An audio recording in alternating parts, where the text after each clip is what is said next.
Rabbi e'ûzu bike min hemezâti'ş-şeyâtîn ve e'ûzu bike Rabbi en yahdurûn. Bismillahirrahmanirrahim.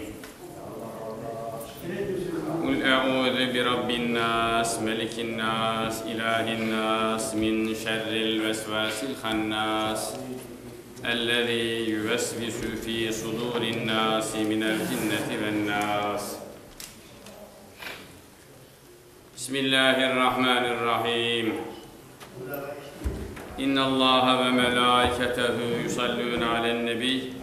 Ya eyyühellezîne âmenû sallû aleyhi ve sellimû teslîmâ.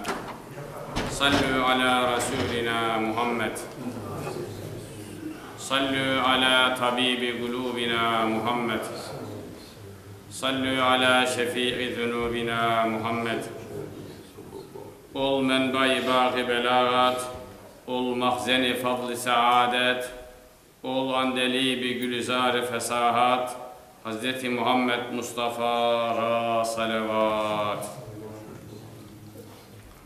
Allahümme salli ve sellim ve barik ala seyyidina Muhammedinil fatihi lima uğliga vel khatimi lima sebaga nasırıl hakka bil hakkı vel hadi ila sıratikel müstakim ve ala alihi hakka kadrihi ve miktarihil azim.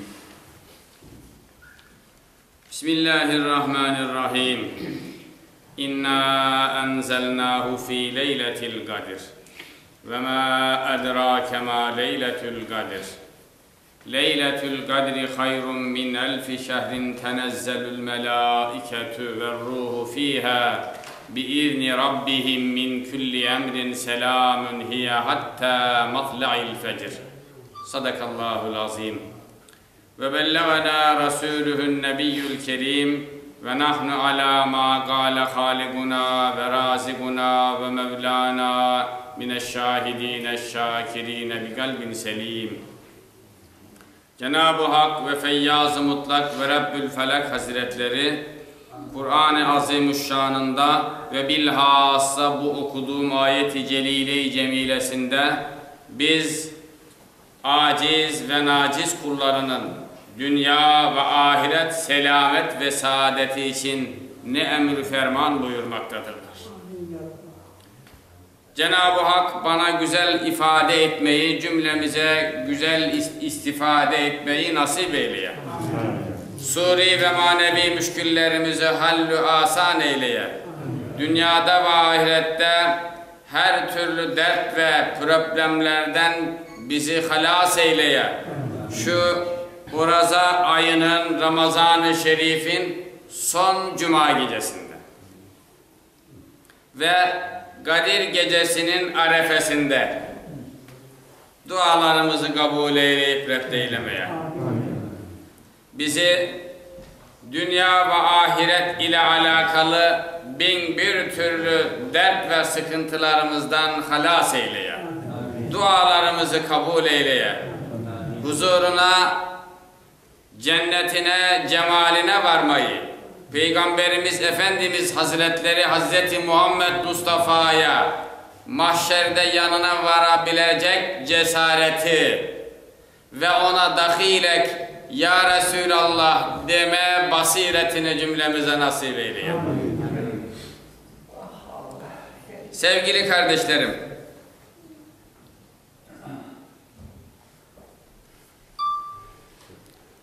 bugünkü dersimiz yarın akşam Kadir Gecesi olduğu için Kadir Gecesi'nden bahsedeceğiz. Kadir Gecesi hakkında Hazreti Allah Kur'an-ı Kerim'de müstakil, başlı başına bir sure indirmiş. Dolayısıyla Kadir Gecesi'ni ancak Allah anlatır. Allah'tan başka kimse Kadir Gecesi'nin ne olduğunu anlatamaz. Bizim sözlerimiz de içi bal dolu bir cam şişeyi dışarıdan yalamak gibidir. Acaba dışarıya az bir şey sızarsa baldan şire dışarıya taşarsa ondan faydalanmaya çalışmak. Mümkün olduğu kadar anlamaya ve anlatmaya çalışacağız. Ve de hem anlayıp kavradığımız gibi de onu hayatta pratik etmeye, tatbik etmeye, geceyi ihya etmeye Cenab-ı Hak cümlemizi muktedir eylesin. Çok sevgili ve saygılı cemaatimiz, Allah-u Teala Adem atamızı var etmek için karar verdi. Sonra da meleklerine soradı. Ben böyle bir zatıma halife, vekil, zamistatil var edeceğim buyurduğunda melekler ya Rabbi kan döken, fitne fesat çıkaran bir kavim mi yaratacaksın, var edeceksin? Allah'ımız ben sizin bilmediklerinizi bilirim buyurdu.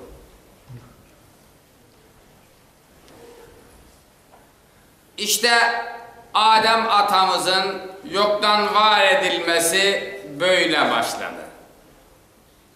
O günden bugüne, bugünden de kıyamete bu zincir, bu silsile böyle devam edecek. En son da Allah-u Teala son peygamber, bizim peygamberimiz Hazreti Muhammed Mustafa'yı bu asırda da Adem atamızın zürriyeti olarak bizleri var etti ve de bizi son peygamber Hazreti Muhammed Mustafa'ya ümmet etti. Bütün peygamberler Adem atamızdan kıyamete kadar bütün peygamberler ya Rabbi peygamberlik hak, rütbe ve midalımız saklı kalmak şartıyla bizi ne olursun Hz. Muhammed Mustafa'nın ümmetlerinin içerisine kaydeder misin, rekistre eder misin dediler. Bunlardan 4 tanesinin duası kabul oldu, diğerlerininki olmadı. İdris aleyhisselam, İlyas aleyhisselam, Hızır aleyhisselam ve Hz. İsa aleyhisselam. Bunlar peygamberlik hakları mahfuz kalmak şartıyla Hz. Muhammed Mustafa'nın ümmetleri içerisine rekistreleri de yapıldı. Ama Allah bizi bedava, meccanen, bezpalatlı, yorulmadan, terlemeden, tırışmadan, ebenancettin, atadan öteden lütuf ve keremiyle bu son peygamberin ümmetleri listesine adımızı kaydetmiş. Allah'ımız bunun kıymetini anlamak, takdir etmek nasip eylesin. Sevgili kardeşlerim, bu peygamberlerden bir tanesi Hazreti Yusuf'tur. Yusuf aleyhisselam. Kur'an-ı Kerim'de de Yusuf aleyhisselam hakkında 13 sahife devam eden bir sure vardır.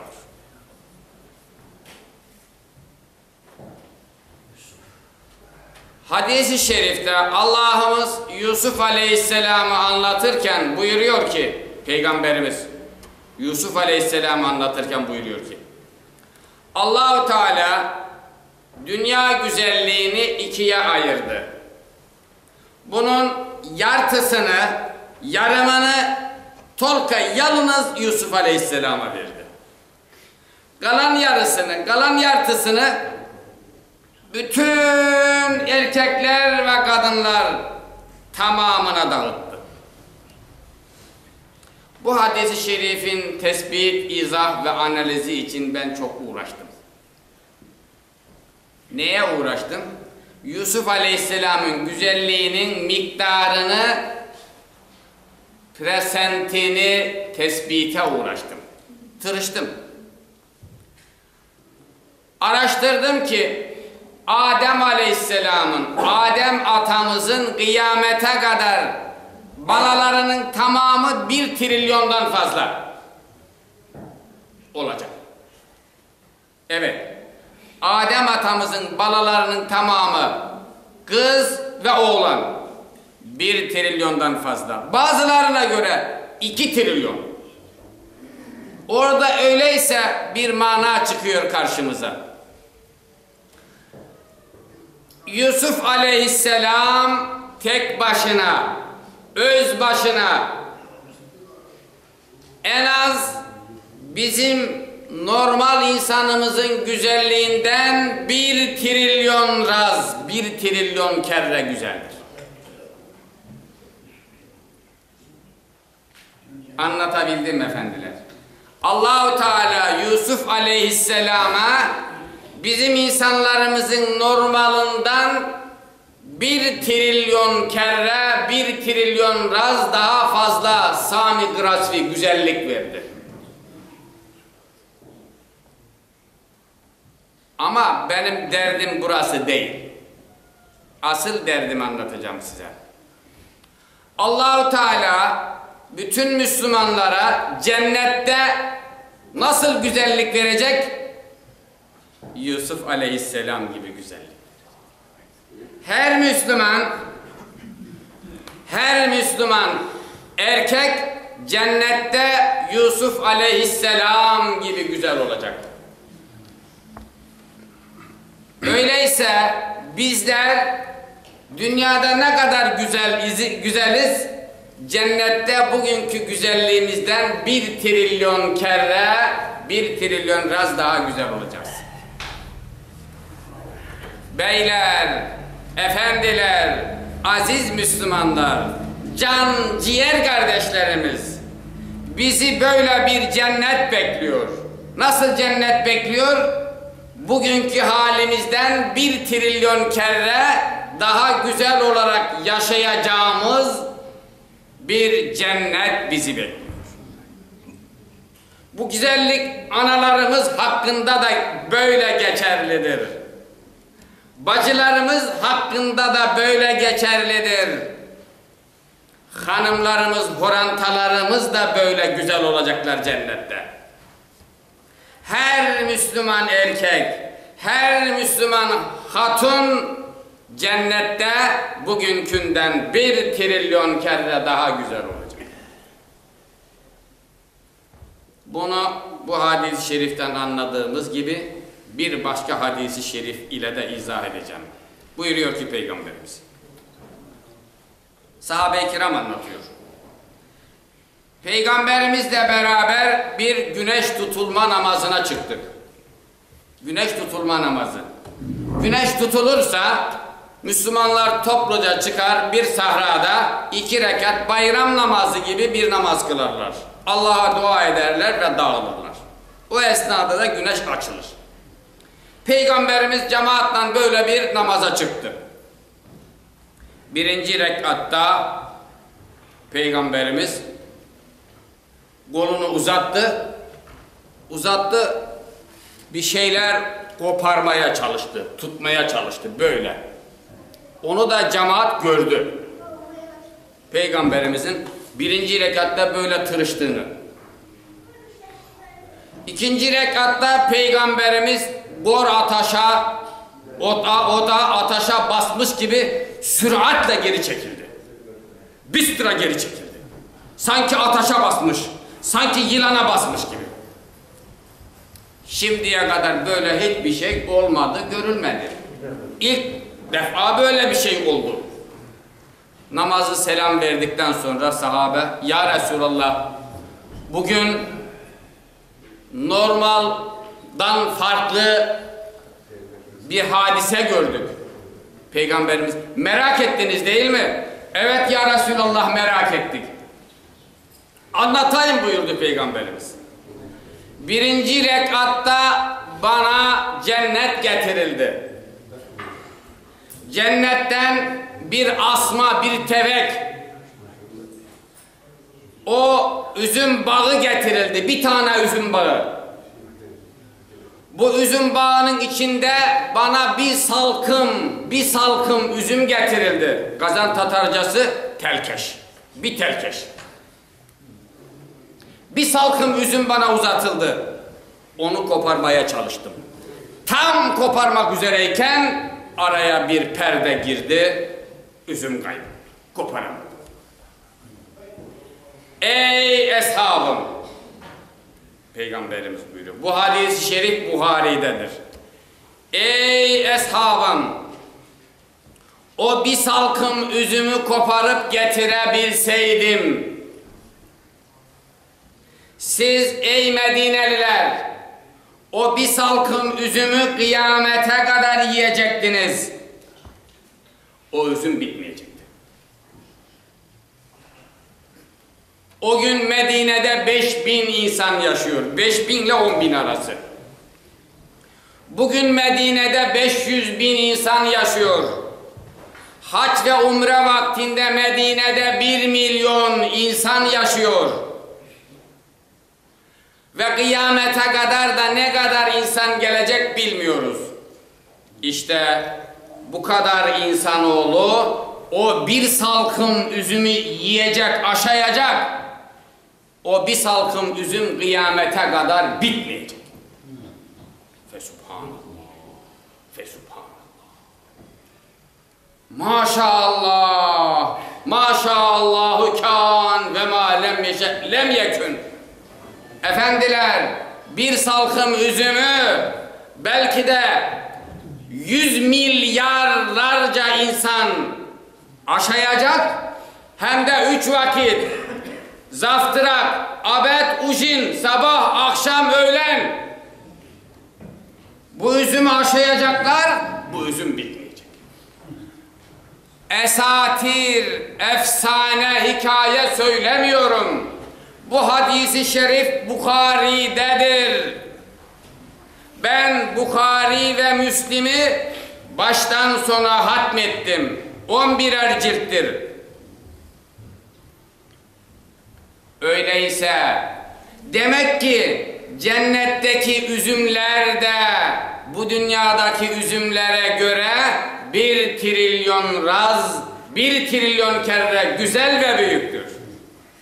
Cennetteki Müslümanlar nasıl ki bugünkü hallerinden 1 trilyon kere güzeldir, cennetteki incir, üzüm, hurma, zeytin ve ne varsa Kur'an'da bunların ismi geçer. Bunlar da bu dünyada gördüklerimiz, bildiklerimize göre 1 trilyon kere güzeldir. Neden söylüyorum bunu? Neden söyledim bunu? Bizi böyle bir cennet bekliyor. Böyle bir cennetin beklediğini unutmayalım. Böyle bir cennetin beklediğinden haberimiz olsun demek istiyorum. Ve bunu bir cuma saatinde, Oraza ayının son cumasında, Kadir gecesinden bir gün önce söylemeye gayret ediyor. Gene Bukhari'den bir hadisi şerif söylüyorum. Buyurdu ki Peygamberimiz, cennette huriler var. Müslüman erkekler için Allah'ın hazırladığı huriler var. O cennet hurilerinin başının yavluğu gökyüzünde görünse, bir tanesi görünse gökyüzünde, gelse görünse olmaz ama ha. Bilfarz ve takdir, gelse dünyada görünse güneş kaybolur. Evet, cennet hurilerinin kendisi özü değil ha, özü değil. Ne görünüyor? Yavlığı. Gökyüzünde görünse güneş kaybolur. Bu cennet kimi bekliyor efendiler? Müşterilerini bekliyor. Hangi müşterileri bekliyor? Allah'a iman eden, namazında, orazasında Allah'a teslim olan Müslümanları bekliyor. Yalnız cennet hurileri mi böyle? Hayır. Cennete giren analarımız, bacılarımız, horantalarımız, onlar da cennete girdiklerinde onların başlarındaki yavlukları da böyle güzel olacak. Kendileri nasıl? Onu sizin düşünüp, değerlendirip karar vermenizi dilerim.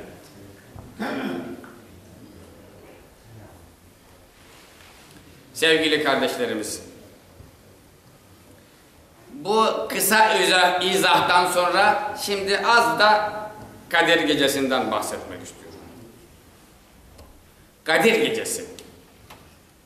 Allahu Teala Kur'an-ı Kerim'de hayrun min elfi şehrin, Kadir Gecesi 1000 aydan hayırlıdır. 1000 ay ne demek biliyor musunuz? 30.000 geceden hayırlıdır. Bir gece var, 30.000 geceden hayırlıdır. Ama önce size İmam-ı Gazali Hazretlerinin kitabında geçen bir hadiseyi anlatıyorum. Buyuruyor ki İmam-ı Gazali,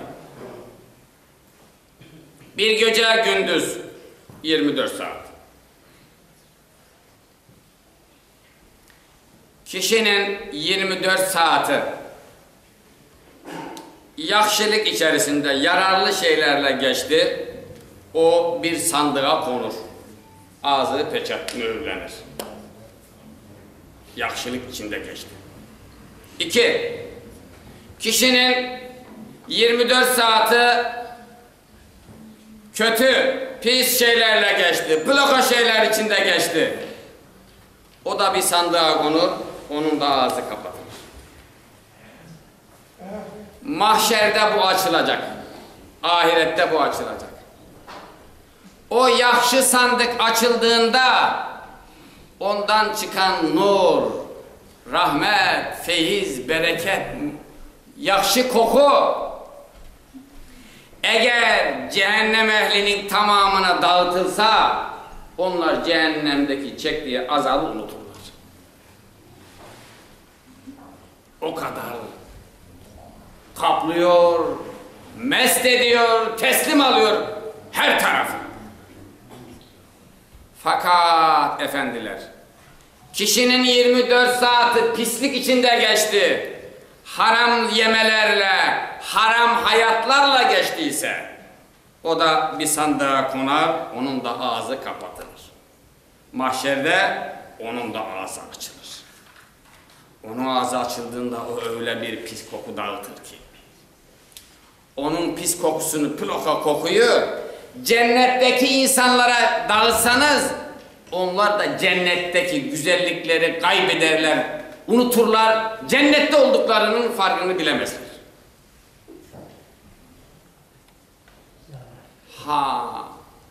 Şimdi bir de kişinin 24 saati ne hayır işledi ne de şer işledi. Hayır da işlemedi, şer de işlemedi. Saati vakti böyle geçti kişinin. Onun da sandığı dünyada sandığa konur. Rusçası da sunduk herhalde onun. Sunduğa konur. Mahşerde ağzı açılır. O zaman o kişi, o sandığın sahibi kişi ne yapar diyor.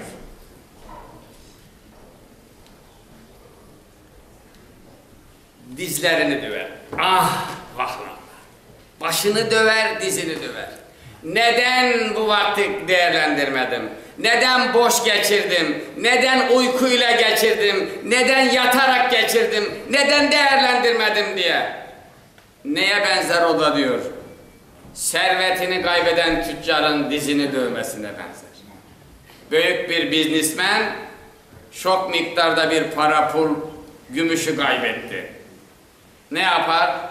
Dizini döver, başını döver, ahu figan eder, feveran eder. Mahşerde o da öyle olacak diyor. Bunu niye anlattım efendiler? Kadir Gecesi'ni kıymetli şekilde değerlendirmezsek, değerini vermezsek, yarın mahşerde dizimizi döveceğiz. Yalnız dizi dövsek, kafamızı döveceğiz. Ataların bir sözü var, kızını dövmeyen dizini döver demişler. Yani kızına terbiye vermeyen sonunda dizini döver demişler. Biz de ahirette dizimizi döveceğiz.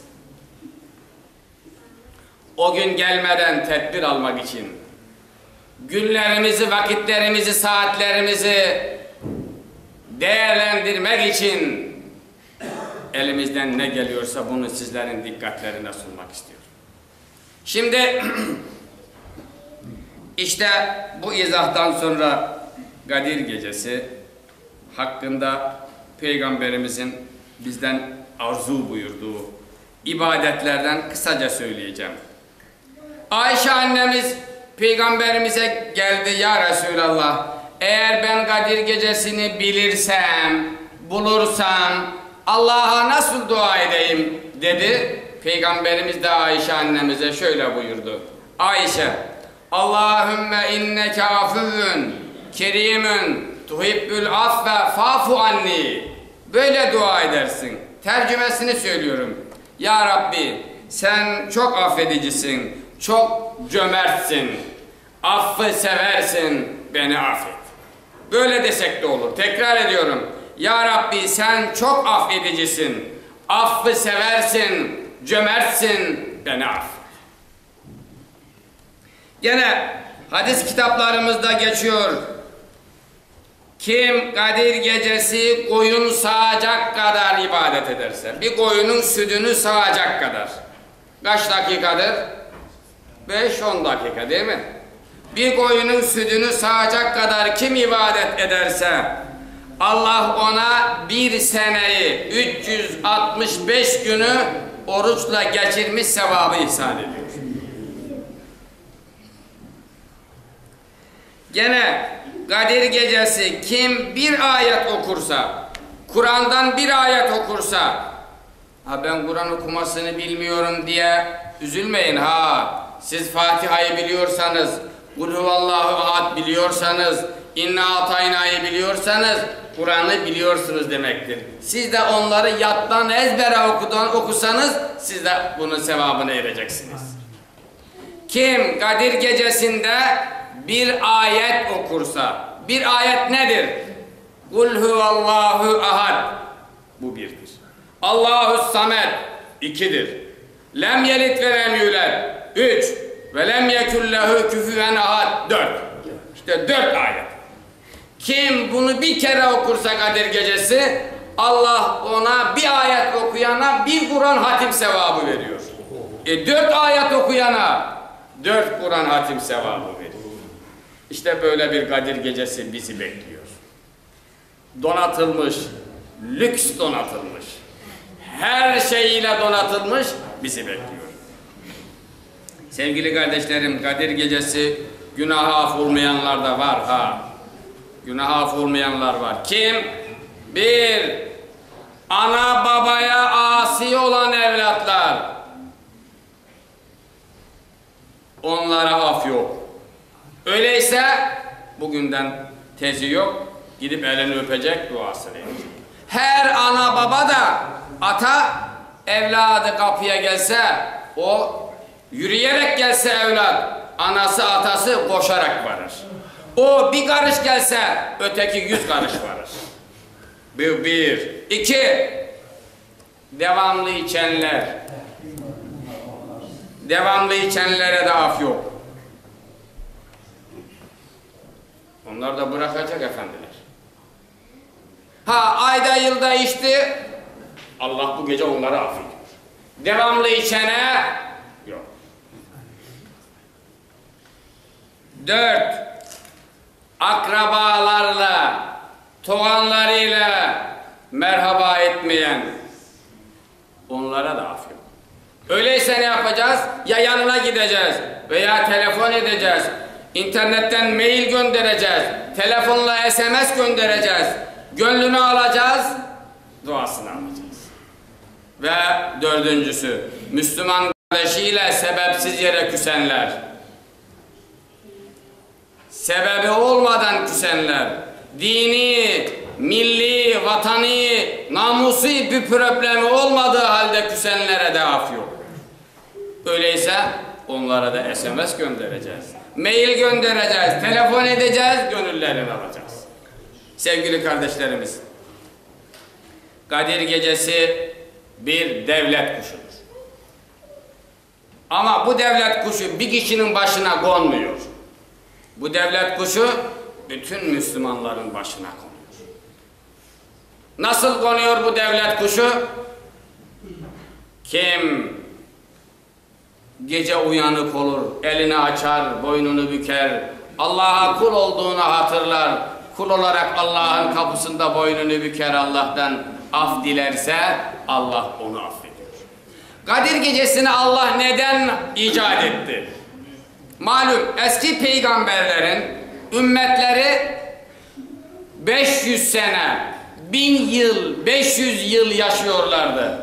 Nitekim Nuh Aleyhisselam'ın ömrü 1050 yıldır.